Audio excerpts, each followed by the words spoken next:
ลาบสดทุกคนเลยนะโอเคต้องตอนปรุง อุณห ห้า ภู เล มิ ย สูงหรือไม่สูงมันมาพายุน่าจะมาทุกคนเลย มันคึก มา เล เลย ยก็โตงางเลยมาเลย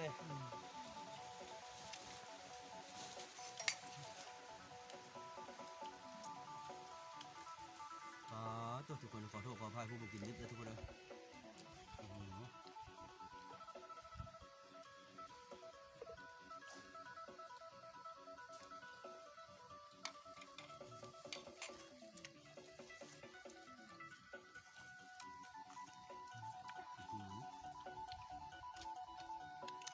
ราคาอยู่บ่ เนี่ยตรงนี้จะพึ่งเลย4 คนนึง น้ำเมาชิมกูเยอะจูเจ๊ โต ง่ายกูเป็นมือกับมาสิ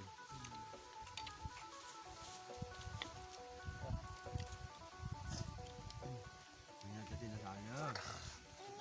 ธรรมดาเป็นหายเลย อยู่มั้ง คุณพูดว่า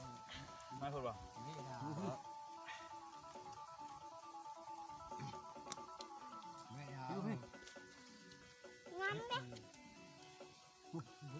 ผู้แทนนี่ก็หายเลยนั่นโอ้เนาะโบเล็กขึ้นดีกว่า ขอโทษขออภัยลืมเจ้าที่เจ้าทหารละ เดี๋ยวเจอเด้อ ลืมเจ้าที่เจ้าทหารแล้ว ก็เอาโม่มันนะ ลูกหลานมากินข้าวอยู่เซ่ได้อยู่ดีไม่แห้งครับตัวนี้ไอ้เนี่ยไม่มีแรกได้ชื่อได้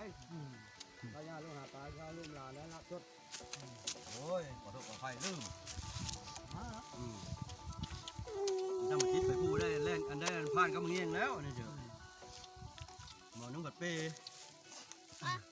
ในผ่านแล้วก็ผ่านมากลางคืนโลดเอารถทิพย์นะ